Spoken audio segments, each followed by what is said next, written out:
yang dimana Ibu akan menggunakan contoh berupa menonton video terkait materi dan siswa yang dipilih dapat memberikan solusi pada materi tersebut. Dan yang terakhir, siswa yang berani maju ke depan kelas akan mendapatkan prize. Oke, baik. Ya. Ya.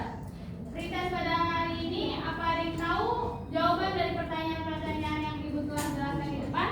Iya. Maka dari itu kita akan belajar bersama-sama yang mengenai akhlak tercela. Baik, Bu. Ya. Pengertian sifat tercela. Tingkah laku tercela adalah perbuatan yang tidak diridhoi oleh Allah Subhanahu wa taala. Seseorang yang melakukan perbuatan seperti bersangka, boros, pemarah, dan lain-lain, semua itu ialah tingkah laku tercela yang dimana apabila dilakukannya akan berdosa. Dan di dalam Al-Quran surat Al-Hujurat ayat 12 sudah dijelaskan. Ayo baca artinya bersama-sama. Wahai orang yang beriman, jauhilah banyak prasangka. Sesungguhnya sebagai prasangka itu dosa. Janganlah mencari-cari kesalahan orang lain dan janganlah ada kamu yang mengincip sebagian yang lain. Apakah ada di antara kamu yang suka memakan daging saudaranya yang sudah mati? Tentu kamu benci. Bertakwalah kepada Allah, sesungguhnya Allah Maha menerima taubat lagi Maha penyayang.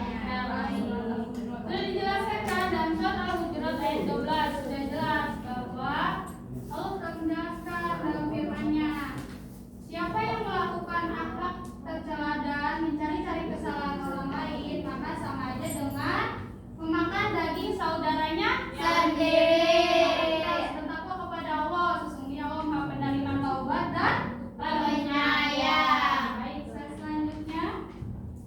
Ya, ragam sifat tercela diantaranya ada 3. Apa aja anak-anak? Fitnah, adu domba, gosip. Pertama kita akan membahas tentang sifat tercela yaitu fitnah. Ya, saudara Isna bisa membacakan? Fitnah adalah perkataan bohong tanpa berdasarkan kebenaran yang disebarkan dengan maksud yang menjelekkan orang, seperti menodai nama baik atau merugikan kehormatan orang lain. Ya, baik. Fitnah itu tidak boleh berbohong atau apa? Disebarkan dengan maksud menjelekan orang lain. Nah, fitnah dapat dipahami dengan 3 kata lain, yaitu al-ibtila'u, al-imtihanu, dan al-azab. Perilaku fitnah akan menimbulkan dampak negatif berupa merusak hubungan dengan orang lain dan merusak karakter orang lain dan merubah keamanan menjadi ketidakamanan. Untuk menyikapi sifat fitnah, kita hendaklah bersabar, memohon ampun dan bertaubat kepada Allah Subhanahu wa taala dan memahami persatuan dan persaudaraan. Ada yang paham sampai sini? Bu, Ya, baik.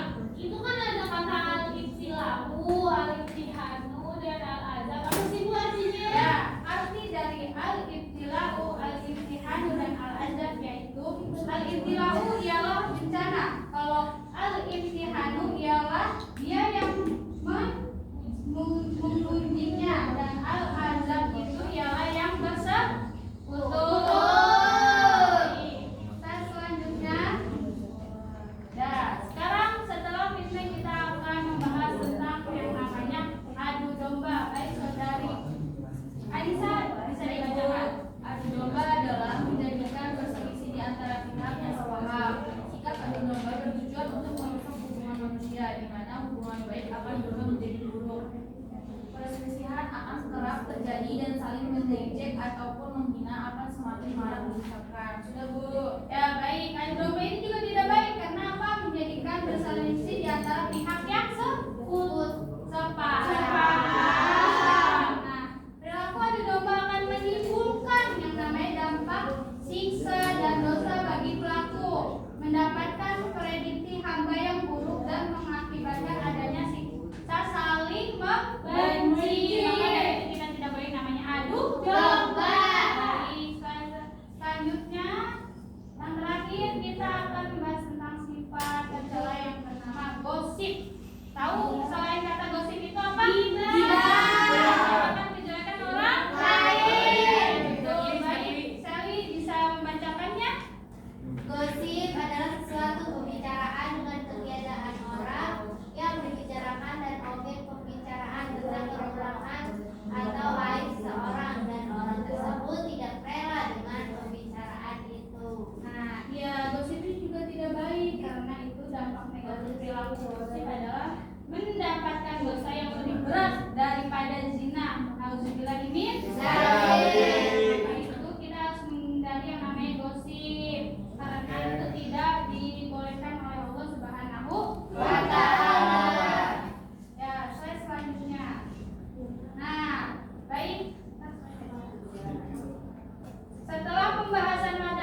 Dapat dipahami? Paham. Baik. Ini videonya. Disimak baik-baik ya anak-anak. Ya, Bu. Nitin.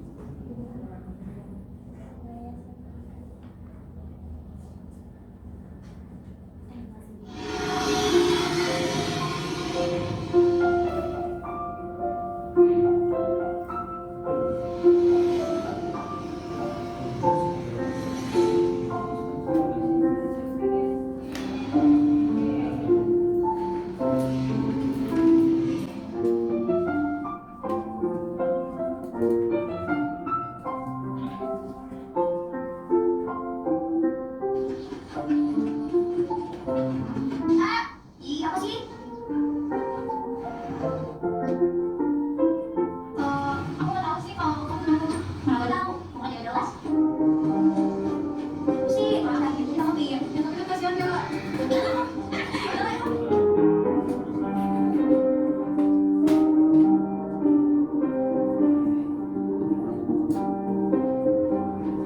Aku repotin aja.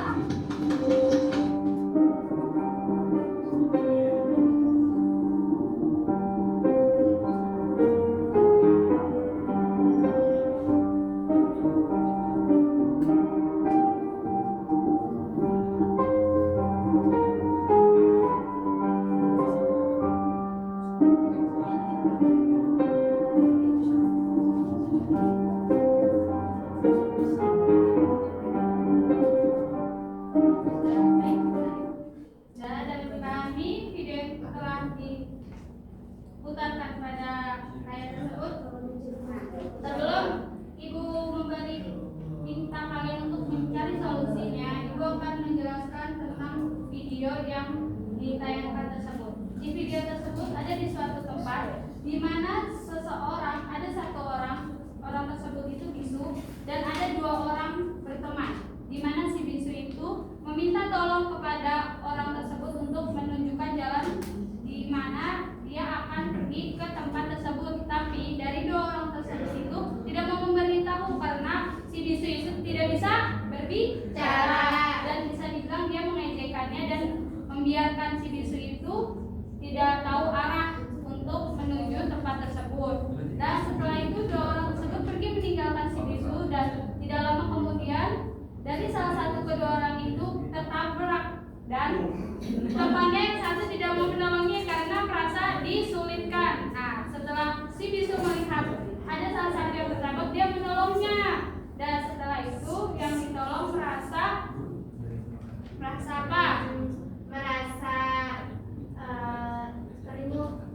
Merasa bersalah karena tidak menolong si bisu, sedangkan si bisu itu menolong Si yang jatuh itu. Ya, itu kesimpulan cerita dari video tersebut yang Ibu pahami, dan Ibu ingin dari salah satu kalian untuk menyimpulkan dan memberi solusi dari video tersebut. Saudara Lisna dapat menyimpulkan materi video tersebut.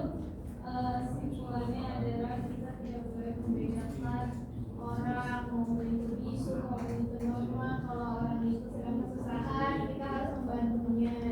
Oh, baik, beri apa untuk saudara Lisna? Masya Allah. Asik ya. Oke, baik, telah selesai materi kita pada hari ini. Maka dari itu kita sebagai manusia harus saling menolong dan tidak boleh melakukan perbuatan tercela. Karena perbuatan tersebut adalah tidak diridhoi oleh Allah Subhanahu wa Ta'ala. Saudara-saudari bisa menyimpulkan materi tersebut. Jadi akhlak tercela merupakan suatu sikap atau perbuatan jelek yang merugikan diri sendiri dan orang lain, jauh dari apa yang dilarang agama dan tidak diridhoi Allah Subhanahu wa Taala. Ya, baik, dapat dipahami ya materi kita pada hari ini. Paham.